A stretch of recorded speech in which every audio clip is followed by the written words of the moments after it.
Alain Touraine, vous avez 48 ans, vous êtes sociologue et même l'un des chefs de file de cette sociologie que vous considérez comme la science exacte d'aujourd'hui. Vous avez été formé à l'École normale supérieure, en remarquable creuset. Vous êtes agrégé d'histoire et vous êtes docteur ès lettres. Attentif à l'énoncé de tous ces diplômes, n'ignorant pas vos activités actuelles, je crois pouvoir dire que chez vous, la sociologie a déjà dépassé l'histoire. Mais il faudrait peut-être s'entendre sur les mots. Alors d'abord, qu'est-ce qu'un sociologue ? Un sociologue, c'est probablement d'abord quelqu'un qui prend la société à rebrousse-poil. C'est-à-dire que nous vivons dans une société qui a son organisation, qui a ses codes, où il y a des rues, des boulevards, des avenues, des feux verts, des feux rouges, des écoles primaires, enfin des catégories et un discours, si vous voulez, qui n'est pas toujours sous la forme de mots, mais sous la forme d'arrangements de choses. Le sociologue, c'est celui qui casse ce discours, qui casse ces catégories, qui casse cet ordre, pour retrouver derrière les rapports sociaux, la manière dont les hommes fabriquent leur société à travers les rapports qu'ils établissent entre eux et par le moyen ou l'intermédiaire des choses. Donc le sociologue se trouve toujours dans une situation inconfortable, désagréable, parce qu'après tout, si on faisait attention exagérément à lui, la vie deviendrait impossible. Et il faut être tout à fait conscient que, grâce au ciel, il n'y aura jamais de roi sociologue, parce que... Il y aura des rois philosophes. Hélas, il y a eu des rois philosophes, et un roi philosophe est toujours un roi absolutiste. La sociologie, elle, est tout à fait contraire à l'absolutisme, non pas par goût ou par choix, mais par nécessité.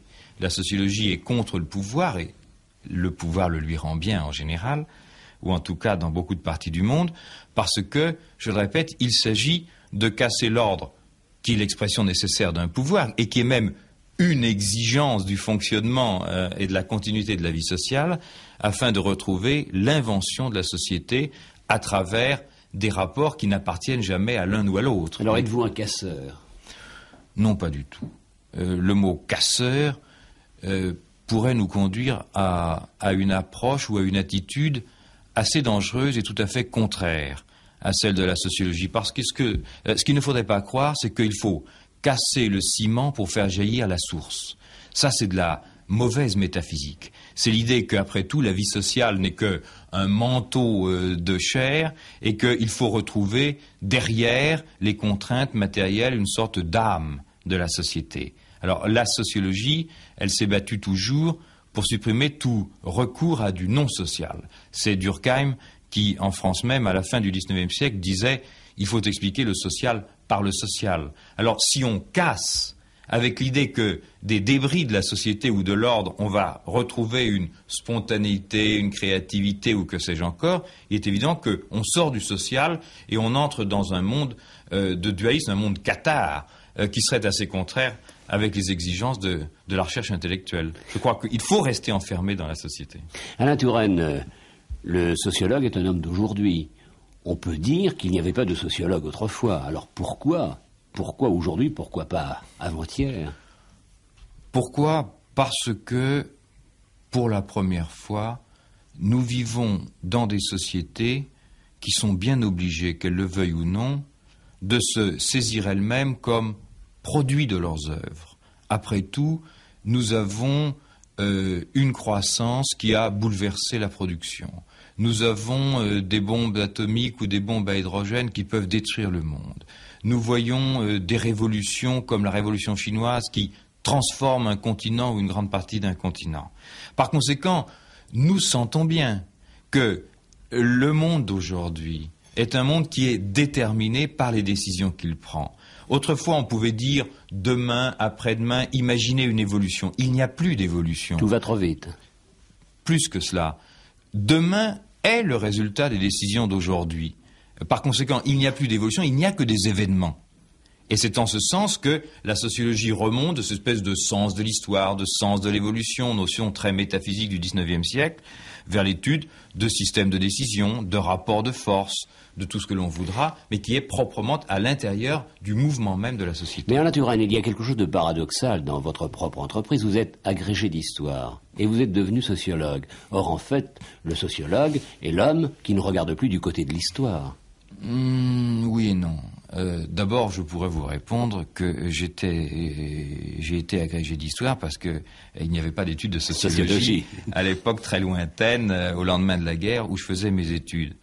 Mais je n'ai pas du tout le sentiment d'être infidèle à l'histoire. Au contraire, la notion dont je me sers le plus, je l'ai baptisée l'historicité, c'est-à-dire que j'essaye de voir, comme ont voulu le faire les historiens, mais de manière plus directe, comment une société produit son histoire, produit ses propres transformations, exactement comme l'économie enlève une partie du produit disponible pour l'investir, et en investissant, transforme la production. Bon, je prends cette image dans l'ordre économique, mais c'est l'ordre de choses qui m'intéresse fondamentalement, de savoir, je le répète, comment une société produit son histoire. Elle n'est pas dans l'histoire. Autrefois, vous pouviez dire, à l'époque de Bossuet, notre société, celle de Louis XIV, est dans l'histoire, elle est dans le dessein de la Providence. Dans la continuité de l'histoire. Dans la continuité, ou disons un dessein supérieur. Un sens qui était au-dessus et au-delà de l'action des acteurs et des rapports entre les acteurs.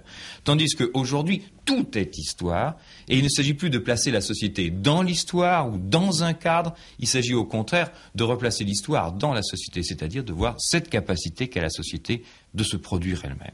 Nécessairement, le sociologue est un grand voyageur, et vous, Alain Touraine, vous avez enseigné à Nanterre en 68. Ça, c'était pas encore un très grand voyage. Mais c'était déjà un dépaysement à l'époque. C'était. Vous avez enseigné au Chili, en Amérique, au Québec, et je voudrais savoir si les étudiants sont les mêmes dans tous ces pays.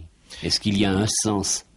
Oui, d'abord, je voudrais vous dire que, en effet, je crois très important de se dépayser. On ne peut pas s'étudier soi-même. Alors, l'historien a l'avantage de pouvoir partir dans le temps, l'ethnographe de partir dans l'espace. Je crois que le sociologue, il faut qu'il se mette en porte-à-faux. Et est-ce que les étudiants sont les mêmes partout? Non.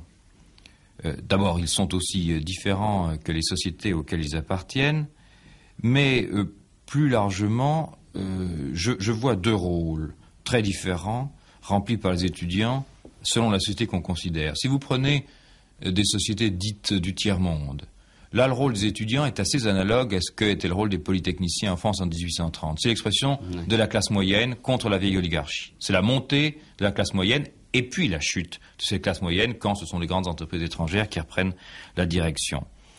Autrement dit, les étudiants sont ce qu'on appelait depuis la Russie de la fin du XIXe siècle l'intelligentsia. Ils parlent au nom de catégories qui n'ont pas encore la parole, classe populaire, ouvrière, paysanne, etc.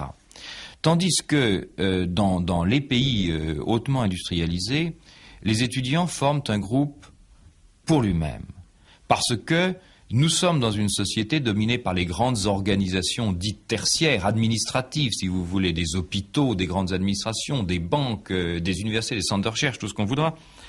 Et les étudiants sont au fond un type de gens nouveaux qui va se trouver utiliser de la connaissance dans des appareils de connaissance et qui vont donc vivre le conflit entre la compétence ou l'espoir de compétence et un pouvoir qu'on pourrait appeler technocratique au sens le plus général du mot.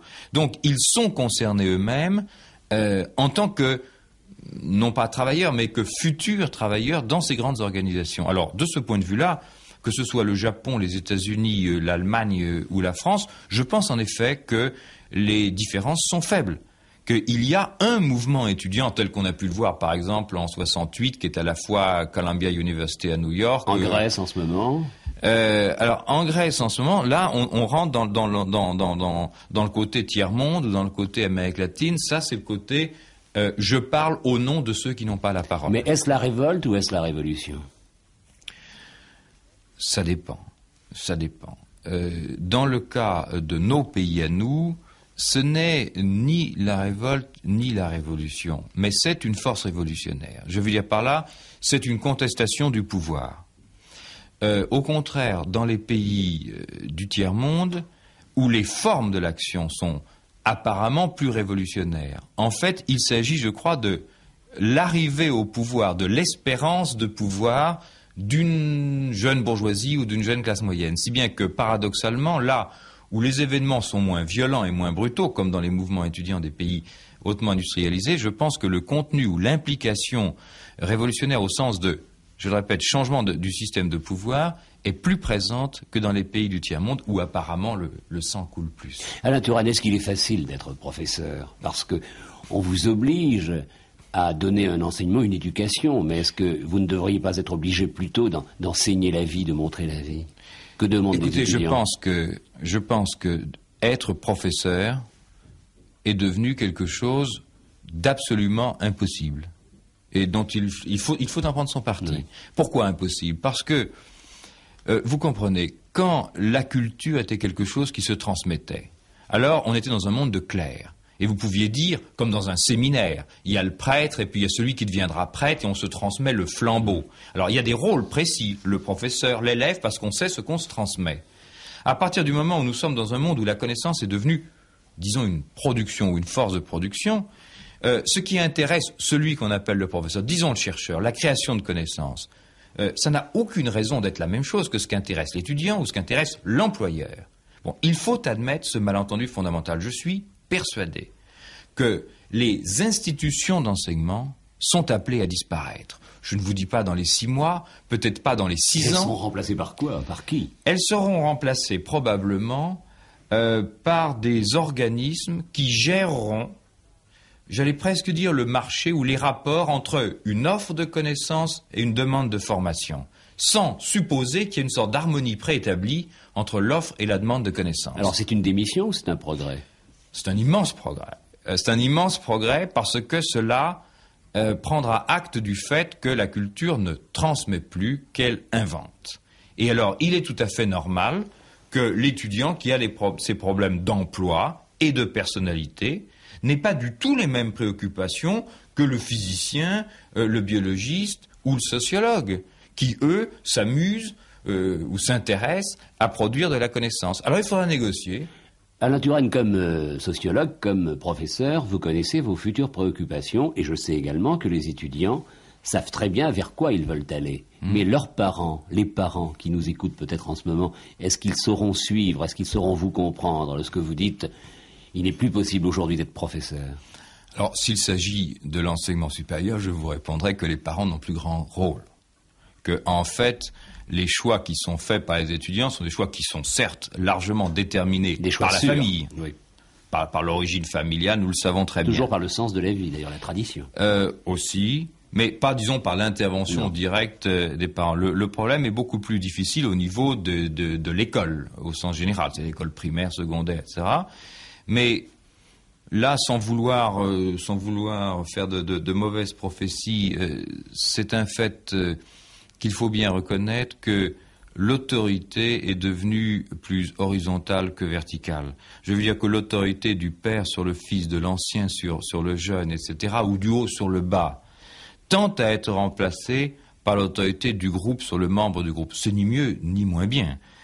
Mais le monde, pour parler comme un romancier américain, enfin, le monde des frères a remplacé le monde des pères. Et ça peut d'ailleurs être un monde très Big Brother, enfin un monde très totalitaire. Oui, le monde des classes, en revanche, existera toujours. Le monde des classes existera tant qu'il y aura croissance et accumulation. Et d'ailleurs, vous, Alain Touraine, vous ne refusez pas ce monde. Je pense que c'est une dimension non seulement fondamentale, mais qui prend de plus en plus d'importance. Parce qu'autrefois, nous avions le sentiment, enfin qui était un sentiment vrai, qu'il y avait dans notre vie sociale et au-dessus des rapports sociaux une sorte de monde du sacré qui était à la fois le monde des dieux et le monde des communautés, des familles, des villages, enfin de tout ce que vous voudrez, et des codes.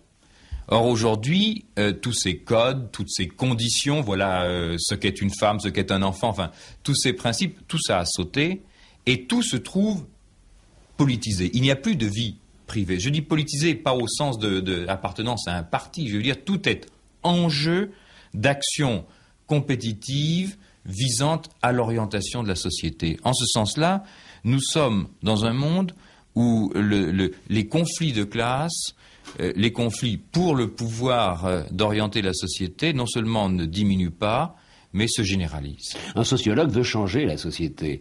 Dans une nouvelle société, une société de demain ou d'après-demain, il y aura encore des classes, donc il y aura encore des injustices. Je ne crois pas que le sociologue, doive vouloir changer la société. C'est son but, non? Non, je ne le crois pas. Je crois que le sociologue, il a ses sentiments comme citoyen.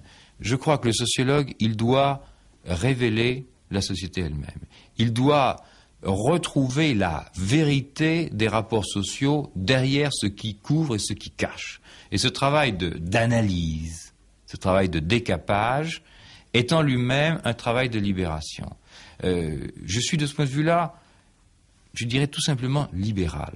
En ce sens que l'œuvre de connaissance, d'abord, n'est possible que s'il y a de la liberté et est une condition de liberté. La sociologie, vous savez, a une histoire qui est assez courte, mais une histoire qui est très tragique. Je veux dire que dans beaucoup de parties du monde, dans le passé et dans le présent, elle est interdite. On a tué des gens parce qu'ils étaient sociologues. La sociologie allemande, en 1933, était certainement la plus brillante, la plus importante. Elle a été intégralement détruite. Au moment de l'installation au pouvoir de Staline, il y a eu destruction des sciences sociales. Dans beaucoup de pays, aujourd'hui, la sociologie est détruite. Je reviens du Chili où on vient d'interdire et de supprimer et de dire que la sociologie n'a jamais existé. Par conséquent... Parce qu'elle fait peur? Parce qu'elle va au-delà du discours officiel, elle est un bouleversement, au-delà des convenances, et elle va retrouver la vérité des rapports sociaux qui mettent en cause l'acteur, quel qu'il soit. Je dis bien quel qu'il soit. Et c'est en ce sens-là qu'elle est dangereuse et qu'elle est libératrice. Alain Touraine, comme sociologue, vous avez trouvé les clés pour analyser les sociétés actuelles, les sociétés de notre temps. Mais est-ce que vous-même, vous vous êtes enrichi? Est-ce que vous êtes devenu un autre homme? Parce qu'il y a la société, mais il y a surtout la société humaine. C'est celle-là la plus intéressante. Oui, je pense que la sociologie enrichit parce que elle nous enrichit et elle nous appauvrit en même temps. Elle nous enlève à nos habitudes. Je pense que le sociologue est nécessairement un être insatisfait et anxieux. Je dirais presque plus, je pense que le sociologue est par définition un raté. C'est-à-dire quelqu'un qui ne s'insère pas dans le tissu social. Quelqu'un qui est inquiet, mais qui, par là même, échappe aussi à la coutume. Ou alors toute personne intelligente est ratée, car toute personne intelligente est inquiète. Non, parce que dans ce qu'on appelle la science, c'est-à-dire la découverte vraiment de l'ordre des choses, il y a à ce niveau-là, au niveau de la création d'un modèle de connaissance, il y a une sorte de satisfaction artistique, si vous voulez, de construction musicale qui donne un certain bonheur. Tandis que le sociologue qui fait la même chose, mais qui doit le faire en se retirant des choses, en se retirant des fausses relations ou de l'ordre dans lequel il est pris lui-même, il est toujours en état de souffrance. Mais en même temps, et nécessairement, il est toujours en train de courir et en train, échappant à sa propre condition, d'apprendre quelque chose de la condition des autres et donc de devenir sensible aux autres sociétés, aux autres cultures. Je pense qu'un sociologue aujourd'hui ne peut pas travailler correctement s'il n'a pas une certaine expérience d'au moins deux cultures. Pas la sienne, bien sûr, et au moins une autre. Il doit sans arrêt s'enrichir pour ne pas s'appauvrir. Il n'amasse pas mousse. Est-ce que vous vous intéressez toujours au passé? Ou est-ce que vous avez au contraire tiré un trait définitif? Car le présent et l'avenir s'expliquent par le passé. Enfin, le bon équilibre en tout cas. Je m'intéresse beaucoup au passé. Mais les sociologues souvent le refusent. Moi, je m'intéresse beaucoup au passé, mais d'une manière qui est, si vous voulez, un peu impérialiste, mais comme chacun de nous aujourd'hui. Tout le monde s'intéresse au passé. À mesure que le monde change plus vite, nous récupérons, si vous voulez, nous allons vivre au fond, ce qu'on pouvait vivre en rêve, en imagination, nous allons le vivre d'une manière secondaire, à travers les vacances, à travers les voyages, à travers les loisirs.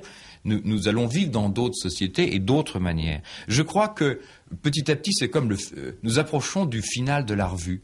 C'est-à-dire que toutes les sociétés passées en costume, avec tous les défauts que ça comporte, viennent saluer le public sur le devant de la scène, et nous allons vivre non plus la société à mesure que l'évolution s'accélère. Nous ne vivons plus le présent, nous vivons tout simultanément. Monsieur Lévi-Strauss avait exprimé il y a quelque temps l'idée que nous allions revenir à une sorte de société ou de situation des plaines d'Amérique du Nord, où il y a des tas de cultures très différentes qui sont juxtaposées. Je crois que c'est largement vrai. Que, au fond, nous allons de plus en plus vivre des morceaux, disons, d'aristocratie libertine du XVIIe siècle, de moines du Moyen Âge. Petit à petit, nous allons revivre. Après tout, oui, c'est le jugement dernier. Mais l'homme, à ce moment-là, sera libre ou seulement libéré? Vous savez, je ne sais pas s'il sera libéré. Quant à savoir s'il est libre, c'est une expression que je trouve finalement très obscure.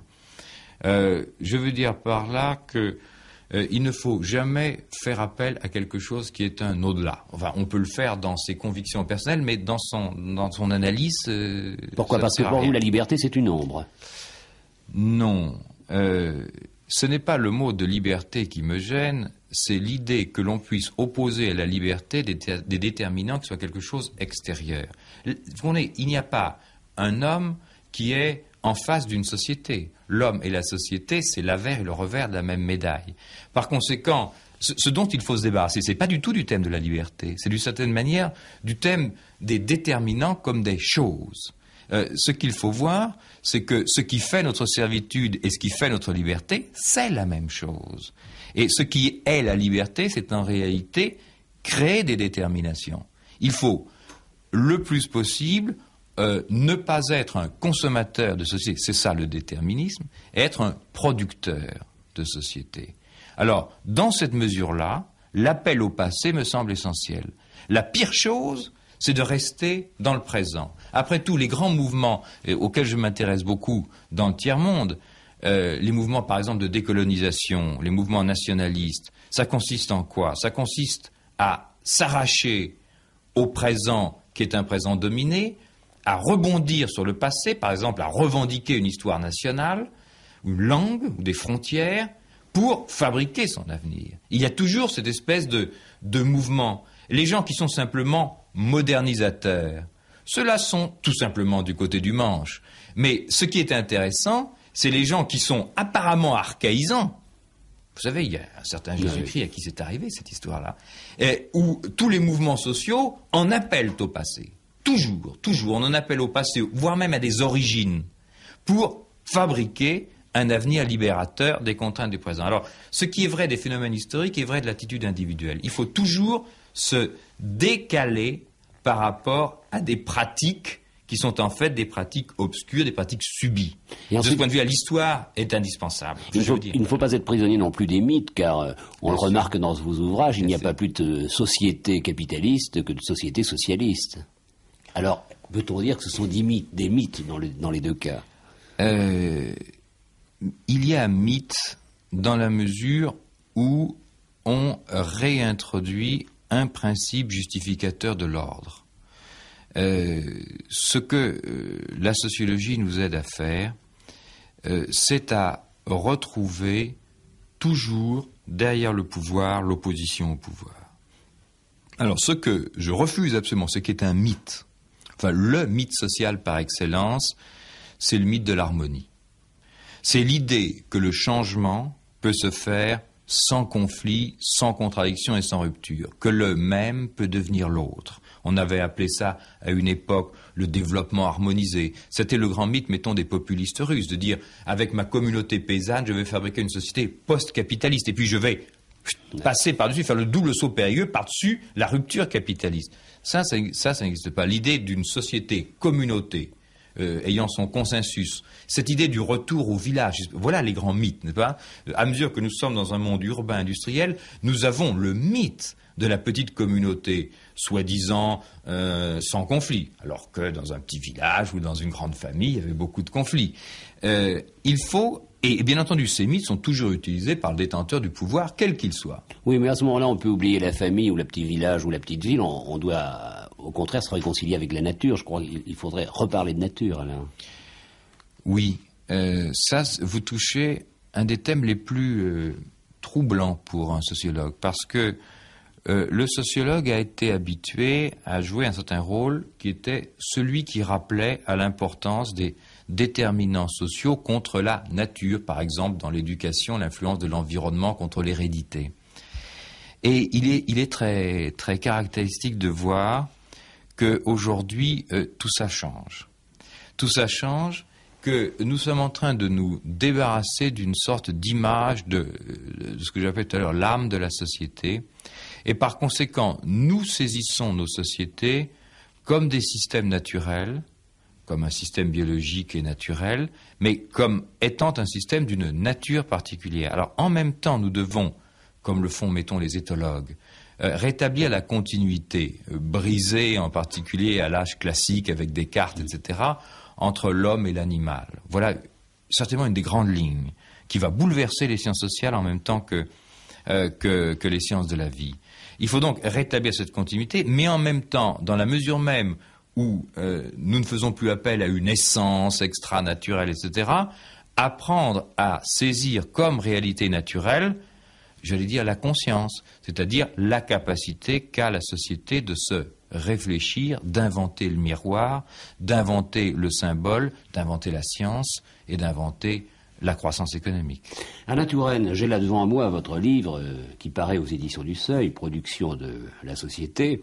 Cette production de la société, en fait, réunit toutes vos réflexions. C'est un ouvrage important. Si j'en crois Max Gallo, c'est une grande œuvre. C'est une somme de travail. C'est une somme de travail. C'est une somme de travail. Et d'ailleurs, ça réunit des idées que vous aviez, des réflexions que vous avez déjà publiées. On retrouve là le communisme utopique, la conscience ouvrière. On retrouve tout ce que vous avez pu ressentir et comprendre aux États-Unis, dans les universités et dans les communautés. Mais lorsque vous parlez, par exemple, de communisme utopique, vous faites allusion sans aucun doute à mai 68, mais vous allez quand même plus loin. Est-ce qu'on est toujours dans un communisme utopique dans le monde, je parle? Ce que, au fond, je voulais dire, c'est ceci. Lorsque se produit cette très grande chose qui ne se produit pas souvent, qui est la création d'un nouveau type de société, cette naissance se fait presque toujours en 3 actes. D'abord, il y a, et c'est normal que vous en ayez parlé vous-même, l'invention d'une nouvelle image de la nature. Exactement comme au début de la révolution industrielle, il y a l'encyclopédie, enfin, il y a le matérialisme du XVIIIe siècle. Ça, nous venons de le vivre, c'est ce qu'on appelle le structuralisme, c'est-à-dire une nouvelle image de la nature. Et puis ensuite, les problèmes sociaux, le décor une fois planté, si je peux dire, les acteurs entrent en scène. Mais d'abord sous la forme de l'utopie. Exactement comme au début du XIXe siècle, il y a eu ce qu'on a appelé le socialisme utopique, les Saint-Simoniens, ou Fourier, ou Owen, etc., nous vivons en ce moment, dans un pays comme la France ou dans un pays comme les États-Unis, une grande période d'utopie, c'est-à-dire, déjà nous prenons une distance qui est sociale et culturelle par rapport à cette nouvelle nature, mais nous ne savons pas encore nommer cette distance en termes de rapports sociaux. Alors nous parlons du désir, de la spontanéité, de l'expression contre la société. Et puis vient une troisième phase qui au XIXe siècle a été l'entrée en scène de l'analyse économique, que ce soit celle des classiques anglais, que ce soit celle de Marx, et qui aujourd'hui, à mon avis, est le moment historique de la sociologie, c'est-à-dire où nous allons saisir toutes ces structures sociales et toutes ces transformations sociales en termes de rapports sociaux. Ça, c'est le moment de la sociologie. Est-ce que vous croyez à une fin du monde, vous, le sociologue ? Le problème de la fin du monde est par définition un problème non sociologique parce que ça ne peut être qu'un événement. Alors, oui, mais vous êtes axé sur l'événement. Je suis axé, nous sommes axés sur l'événement si vous voulez, mais comme matière première, puisqu'il s'agit pour nous d'abord de transformer ça en analyse de systèmes de rapports sociaux ou de processus de changement. Alors, après tout, je pense que le sociologue est devant la mort des sociétés, comme chacun d'entre nous, individus, est aujourd'hui devant la mort individuelle. Ce n'est pas ce qui donne sens à la vie, c'est l'événement qui brise. Sociologue, c'est une profession, c'est un métier, c'est une vocation. Est-ce que c'est un métier que vous recommanderiez à des jeunes? Est-ce que c'est un métier de demain? C'est bien difficile. C'est au-delà. De demain, non. Oui, bien sûr. Mais je ne sais pas si j'aurais le droit de recommander. Pourquoi? Que nos sociétés aient besoin d'avoir un regard critique sur elles-mêmes, ça me semble évidence. Et surtout une société comme la société française, qui est à peine une société, qui est devenue l'accouplement barbare d'une économie et puis de gens, et non pas d'une organisation sociale. Maintenant, faut-il recommander à des gens d'étudier la sociologie? Je serais très prudent là-dessus, parce que justement, les sociétés résistent. Mais quelle relation les hommes devraient-ils avoir entre eux? Est-ce que les hommes sont faits pour s'entendre? Et disons pour communier? Ils ont, pour communier, sûrement pas. Ils ont des relations, qu'ils le veuillent ou non. La société est faite des relations des hommes entre eux et des groupes entre eux. Non, la guerre, c'est un type de relation qui est fondamentalement la relation antisociale. Je veux dire par là, quand vous dites guerre, vous supposez en dernière analyse que les deux adversaires n'appartiennent pas au même ensemble. À la limite, c'est l'affrontement. On sait bien que c'est faux, que les guerres sont aussi parfois des crises internes d'un système. Mais enfin, il y a toujours cette idée de l'étranger. Tandis qu'une société, c'est des relations entre des gens qui forment couple, si vous voulez, qui appartiennent au même ensemble, du genre de le père, le fils ou le patron, l'employé. Ça appartient à un système de production ou à un système familial ou le professeur, l'élève, enfin un système scolaire. Par conséquent, les relations existent. Ce que veut le sociologue, c'est au fond ceci. Chacun d'entre nous est amené à vivre à la fois les rapports sociaux en fonction de la position qu'il occupe vraiment, et aussi en fonction de la position que lui assigne le système de pouvoir. Je peux être employé, disons subordonné, soumis à une autorité, et donc avoir un certain nombre d'attitudes, mais aussi le système d'autorité me dit de faire un certain nombre de choses. Et donc je suis déchiré entre mon rôle et le rôle que me donne l'autre. Vivre des rapports sociaux ou se libérer, ça veut dire essentiellement se désaliéner, c'est-à-dire échapper à cette contradiction entre faire ce que l'on est et faire ce que l'autre vous fait être. Mais c'est toujours une discipline. Il faut obéir. Non, ce n'est pas une...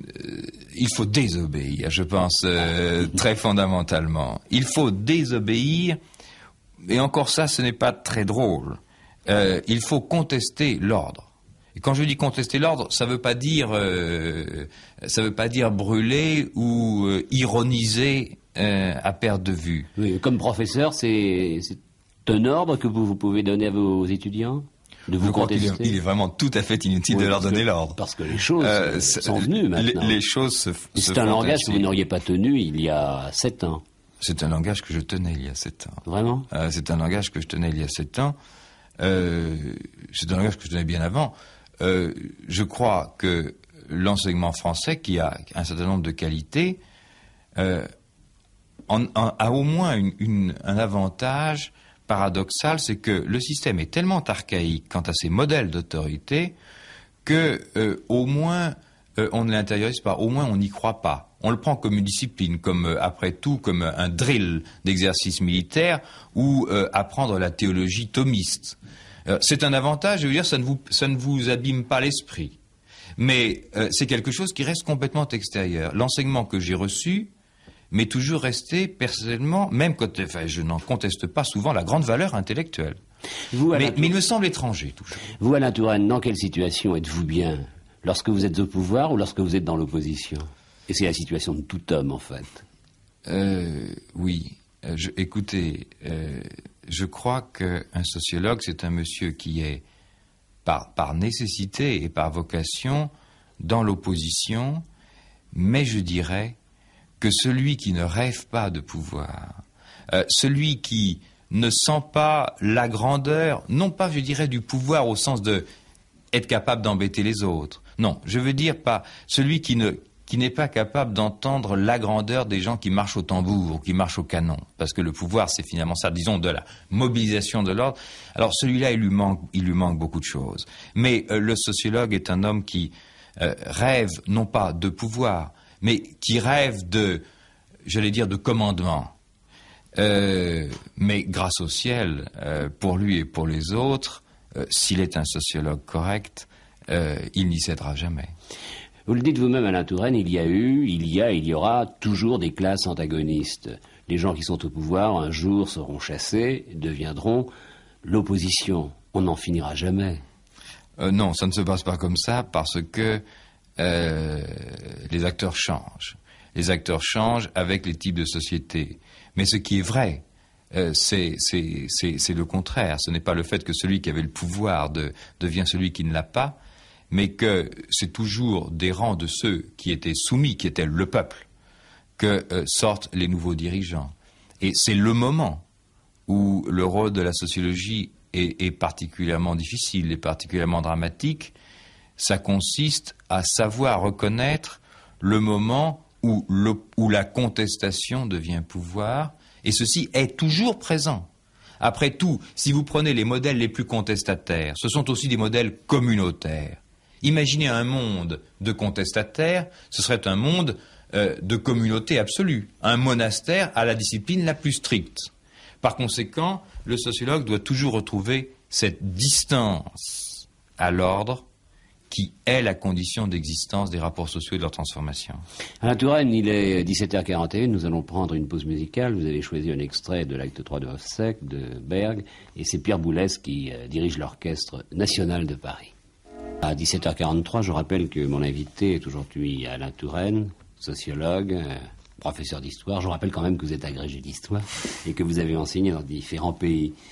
Il y a ce livre, Production de la société, qui paraît aux éditions du Seuil, et vous nous avez expliqué ce que c'était que produire de la société. Mais moi, je me pose une question. Où va le monde? Il va vers le paradis ou il va vers l'enfer? Car en fait, c'est la question. Ça, c'est la manière dont vous, dont moi, nous pouvons vivre l'évolution. Et j'accepte tout à fait cette formulation qui probablement n'aurait pas eu de sens il y a un siècle ou deux. Parce que vous avez le sentiment, comme Aldous Huxley a pu l'avoir, ou comme d'autres ont pu l'avoir, comme Orwell a pu l'avoir, qu'aujourd'hui, la société, enfin, il n'y a pas le paradis, l'enfer, et entre les deux, le monde, que la société, que notre vie peut être le paradis, ou en tout cas beaucoup plus sûrement, ou beaucoup plus probablement l'enfer. L'obsession de la vie impossible, de la société détruite, de la société écologiquement contradictoire, socialement invivable, de la société totalitaire. Bon, l'enfer, c'est un nom, c'est la grande réalité de notre siècle. Au XIXe siècle, qu'est-ce qui hantait l'horizon des hommes? C'était la misère. Aujourd'hui, dans notre partie du monde, il est bien évident que le problème central n'est pas la misère, c'est le totalitarisme, c'est-à-dire l'enfer. Par conséquent, je ne dis pas que nous allons vers le paradis ou que nous allons vers l'enfer, mais nous savons au moins pour la première fois que nous sommes en train de jouer notre sort entre le paradis et l'enfer. Mais dans les futures sociétés, si elles existent, quelles seront les religions, quels seront les préjugés? Est-ce qu'il y aura encore une tradition, une histoire, un sens? Je pense que peut-être un système. Vous dites quelles seront les traditions, quels seront les préjugés. J'ai dit les religions. Et les religions. Oui, les religions, j'aurais tendance à vous dire, il n'y en aura pas. J'ai tendance à vous dire, dans notre société, de ce que l'on pourrait appeler religion, il n'y en a pas, il n'y en a plus, ce qui veut dire aussi que nos sociétés sont, si vous voulez, la bouteille religion s'est cassée et le sentiment religieux s'est répandu sur toute la société. Il y a donc une sorte de mystique, si vous voulez, qui a pénétré tout le tissu de la vie sociale. Ce qui est plus intéressant, c'est que vous ayez posé la question, quels seront les préjugés? Parce que je pense que vraiment c'est le mot qui convient. Notre société, parce qu'elle n'est plus une société d'ordre et de code, devient une société de séparation et de préjugés. Ou, si vous voulez, pour parler un langage plus sociologique, nos sociétés sont de moins en moins des sociétés de discrimination et de plus en plus des sociétés de ségrégation. On n'ordonne plus, alors on sépare. On sépare les blancs et les noirs, on sépare les vieux des adultes, les jeunes des adultes, etc. Les riches des pauvres, bien sûr. Et on le fait de plus en plus. Et on le fait de plus en plus. Et plus on le fait, plus il y a de préjugés. Nous sommes dans un type de société où il y a à la fois ce qu'on appelle des masses médias, ou disons des formes de production qui sont de plus en plus généralisées, et en même temps une limitation, une fragmentation de la société qui est de plus en plus marquée. Je crois vraiment que le problème social peut-être le plus spécifique des sociétés qui sont en train de naître devant nos yeux, c'est la généralisation et la multiplication des préjugés. Vous ne pensez pas, Alain Turenne, qu'il y a de plus en plus comme une sorte de haine des communautés humaines? Vous parliez des jeunes et des vieux. Oui, absolument. Oui, absolument. Absolument. C'est le progrès qui fabrique tout ça? Non. Écoutez, je trouve que vous avez tout à fait raison de dire ça, parce que le thème inverse a été longtemps à la mode, c'est-à-dire on va vers une sorte de société universelle, de vision au XVIIIe siècle des choses, en disant par exemple l'Amérique et la Russie, c'est de plus en plus la même chose. Or, plus les sociétés ont une grande capacité d'action sur elles-mêmes, plus elles sont différentes. Plus elles sont, si vous voulez, capables de se constituer, de se produire dans leur diversité, et donc plus le monde est coupé. Je suis très frappé de voir à quel point, à partir du moment où il n'y a plus ces espèces de mondes sacrés ou de mondes quasi suprasociaux, qui étaient aussi bien les religions que les systèmes familiaux, nous entrons dans des mondes, par exemple régionaux, nationaux, etc., qui sont de plus en plus fragmentés. Oui, la communication entre les groupes est de plus en plus difficile. Nous sommes, et ceci ne fait que retrouver ce que vous disiez il y a un moment, nous sommes dans un monde clos, un monde de haies, un monde de bocage. Si vous voulez, les pays européens communiquent peu, les régions de France vont communiquer de moins en moins, les catégories d'âge, les catégories sociales, etc. Il y aura un grand désert bientôt. Non, pas un grand désert. Ça sera ou bien un monde absolument étouffant où nous serons, si vous voulez, une peau de chagrin, où on vivra dans un espace de plus en plus restreint, enfin pas seulement au sens physique, mais au sens culturel, ou bien au contraire, nous allons apprendre, et je pense que nous apprenons, que nous le voulions ou non, à retrouver derrière toutes ces oppositions des expressions diversifiées de conflits généraux. Au fond, la grande affaire, c'est que nous avons été éduqués par les derniers siècles de notre histoire à penser que les lieux de conflit et les lieux de bagarre étaient précis. Le pouvoir politique, puis le pouvoir économique. Et aujourd'hui, ce que nous savons, c'est que le pouvoir est partout, la lutte est partout, et que les mouvements d'opposition ou de conflit sont partout, et que tout est en jeu en même temps. Si vous voulez, les combats, les enjeux sont beaucoup plus diversifiés, mais ils sont interdépendants. Tout se joue à tout moment, et c'est la seule manière de retrouver l'unité du monde, c'est de comprendre que derrière les catégories d'âge, les catégories régionales, raciales, ou tout ce que vous voulez, c'est au fond le tout qui se joue à chaque instant dans le particulier. Alain Turenne, vous écrivez « La sociologie est un acte de connaissance au service de la liberté ». C'est une phrase de philosophe. Je ne suis pas philosophe, mais je ne pense pas que les philosophes aient le monopole de la réflexion. Oui, mais le sociologue est-il un philosophe? Non, sûrement pas. Le sociologue n'est absolument pas un philosophe. Il y a peut-être des gens qui peuvent philosopher, qui doivent philosopher sur la connaissance sociale, des épistémologues ou des spécialistes d'histoire de la connaissance. Mais ce que je pense profondément, c'est que ce serait une erreur même naïve et enfantine de croire qu'il faut être praticien, qu'il faut être empiriste pour atteindre la réalité des choses. Plus on se contente de photographier le réel, plus on ne fait que véhiculer les catégories qui ont été imposées à la réalité. Un sociologue ou un historien, il n'a jamais affaire à des faits, il n'a affaire qu'à des documents. Il faut donc qu'il fasse matériellement, mais culturellement et socialement, la critique du document. Je veux dire, pourquoi ceci est-il un fait? Pourquoi ceci est-il une unité? Pourquoi la frontière passe entre ce qui est dedans et dehors, etc. Pourquoi le normal et le pathologique, le légal et l'illégal? Bon, le sociologue doit constamment être, disons, alerte, et vraiment en vision critique. Ceci n'est pas le propre du philosophe. Je pense qu'après tout le monde réfléchit. Le sociologue que vous êtes, Alain Touraine, pense à d'autres sociétés. Les biologistes, en revanche, eux, pensent à de nouvelles civilisations. Par exemple, Jean Dorst imagine que nous aurons une civilisation d'insectes lorsque l'homme aura disparu. Le professeur Ruffier, lui, pense que nous serons dans un monde de plastique. Et d'ailleurs, vous l'avez dit, vous aussi, une fois. Alors... Oui.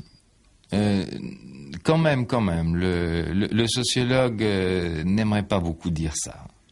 Le sociologue n'aimerait pas beaucoup dire ça, parce que, vous comprenez, le plastique, c'est finalement une organisation économique, technique et sociale, c'est par conséquent un type de société. Aujourd'hui, il y a mise en cause, mise en doute d'un certain modèle de croissance et d'un type de société qu'est la société industrielle. Alors, il est normal qu'au moment de cette mise en cause, on oppose à un modèle de croissance un modèle d'équilibre. Je pense que ce n'est qu'un moment, et qu'on va dépasser cette crise, si vous voulez, et cette utopie de l'équilibre pour redécouvrir de nouvelles formes de développement, bonnes ou mauvaises, c'est pas le problème, de nouveaux systèmes de croissance, un nouveau type d'organisation sociale, mais surtout n'ayons pas l'illusion d'une désocialisation finale de la société. Il y a des gens qui ont rêvé autrefois d'une société purement humaine. Aujourd'hui, je vois beaucoup de gens rêver à une société purement naturelle, réincorporée à la nature. Je ne le crois pas du tout. Je crois que l'homme restera toujours celui qui fabrique son environnement, qui transforme son environnement comme le chasseur transformait la savane et comme nous transformons notre rapport à la Lune. Alain Touraine, j'ai devant moi un autre de vos livres, Vie et mort du Chili populaire, et il est bon de préciser que vous connaissez bien le Chili, vous êtes marié à une Chilienne, vous venez d'y vivre dans ce Chili et vous y avez vécu du 20 juillet au 24 septembre 1973 et on voit bien tout de suite dans quelle situation. Alors je crois qu'il est bon de réfléchir sur les causes de la chute d'un régime. Il y a l'ancien régime, il y a le nouveau régime. Il y a Allende, où il y avait Allende, il y a Pinochet. Mais les choses ne sont pas si claires que cela pourtant. Elles ne sont pas claires. C'est un exemple presque extrême et très pathétique du désaccord qu'il y a toujours entre le sens de l'événement et la conscience de l'acteur. Ce qui fait que le Chili a ému, a intéressé, a passionné, je crois que c'est surtout le fait qu'on a eu l'impression que se jouait au Chili un des grands problèmes de notre temps, c'est-à-dire comment concilier ce qu'on appelle le socialisme et ce qu'on appelle la démocratie. Je dirais même plus précisément comment retrouver l'opposition, ce qui est quand même la définition concrète de la démocratie, l'opposition dans un régime populaire, dans un régime où la majorité compte. Quelle peut être, disons, y a-t-il une opposition populaire dans un gouvernement populaire? Voilà le vrai grand problème. Et le Chili a vécu ce problème. Je dirais même qu'il est mort, bien sûr, attaqué, bien sûr, sous le coup de ses adversaires, mais il est mort aussi de ne pas avoir résolu ce problème interne, ce problème de la disjonction entre le gouvernement et la contestation. Il a, certains éléments, beaucoup d'éléments, et je pense que le président Allende avait une conscience relativement claire du problème central qui se posait à lui. Mais beaucoup d'éléments autour de lui ont mêlé gouvernement et contestation dans une sorte d'idéologisme ou de verbalisme relativement vague. Il savait qu'il allait à l'échec. Non, il n'allait pas à l'échec au départ. Il n'allait pas à l'échec au départ, je dirais même qu'il a eu des succès fantastiques. La production s'est élevée, le niveau de vie s'est élevé, son pourcentage de vote s'est élevé. Pendant 2 ans, il y a eu une courbe ascendante indiscutable. Et je pense que jusqu'à la fin, le soutien populaire ne lui a pas manqué. Mais il a échoué économiquement, c'est-à-dire qu'il n'a pas su gérer. Il n'a pas su gérer l'opposition et la contestation, les mouvements populaires de base et le sens du possible politique et du possible économique, et que ainsi ce régime qui s'appelait l'unité populaire est devenu de plus en plus une sorte de dualité populaire entre des mouvements de base et des mouvements gestionnaires. Il ne s'agit pas de prendre le pouvoir, il faut également l'assurer. Mais alors, les militaires, est-ce qu'ils peuvent l'assurer? Les militaires, au Chili, comme dans d'autres pays d'Amérique latine, ou comme parfois des civils dans d'autres pays d'Amérique latine, sont aujourd'hui engagés dans une grande opération qu'on pourrait appeler antipopuliste, c'est-à-dire réduire la participation populaire, accumuler les richesses dans les mains des classes aisées de façon à faire un développement capitaliste accéléré. Ils font brutalement ce qu'un certain nombre de pays européens ont fait, non moins brutalement d'ailleurs, au début du XIXe siècle. Alors, réussiront-ils, ne réussiront-ils pas? Je tends à penser, moi, qu'ils peuvent réussir. Enfin, au Brésil, par exemple, ils réussissent à développer, enfin, à constituer une économie capitaliste plus active, à croissance forte, à condition de ne pas oublier que, non pas le mauvais côté des choses, mais que la condition de cette réalisation même, c'est une accumulation très, très rapide, très brutale, une répression politique et sociale, et l'importance, la violence, la brutalité de la répression politique et sociale au Chili n'est pas contestable. Alors Alain Touraine, quel est votre cri en face de cette situation au Chili? C'est un cri de solidarité, c'est un cri d'inquiétude ou c'est un cri de colère? Puisque marié à une Chilienne, vous faites un peu partie de ce pays. Vous savez... Un peu de votre cœur y est. Le cri, je dirais presque c'est un cri. Parce que le cri, c'est à la fois... la colère, c'est quand même le plus important. La solidarité, c'est peut-être ce qu'il y a de moins important. Je veux dire que ça, c'est la conséquence, ça, c'est ce qu'on fait concrètement pour aider les gens. Mais que la chose importante, c'est quand même la colère. C'est quand même la conscience de la rupture, la conscience de la domination et de l'écrasement. Ceci ne veut pas dire qu'on doit avoir une attitude non critique à l'égard du régime passé. Je pense qu'il faut avoir une attitude à l'égard de tout régime et à tout moment qui est entièrement critique. Mais aujourd'hui, s'instaure un régime qui est fondé sur un discours de l'ordre, de la simplicité, de la propreté, et qui est un discours faux.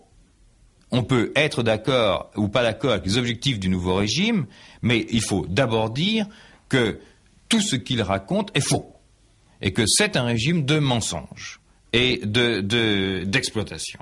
Alors, la colère est quand même ce qui doit l'emporter. De toute manière, je pense que la colère est un excellent sentiment et qui aide beaucoup à vivre. Le sociologue que vous êtes, Alain Touraine, estime-t-il qu'un homme doit être nécessairement engagé sur un plan politique? Je pense qu'un homme est engagé sur le plan politique. Il y avait des secteurs marginaux, des secteurs dans l'ombre autrefois. Non, enfin nous sommes éclairés à giorno aujourd'hui dans la vie politique et tout le monde est sur la scène. Il y a donc une participation politique. Mais cela dit, engagé politiquement, je pense que tout le monde l'est de plus en plus. Je voudrais aussi qu'on soit dégagé politiquement. Je veux dire que toute action politique est en même temps que critique et contestation, supposition d'un ordre. Alors, il faut toujours avoir cette double attitude d'engagement-dégagement. Il faut toujours être libre d'esprit en même temps que non indifférent. Merci Alain Touraine.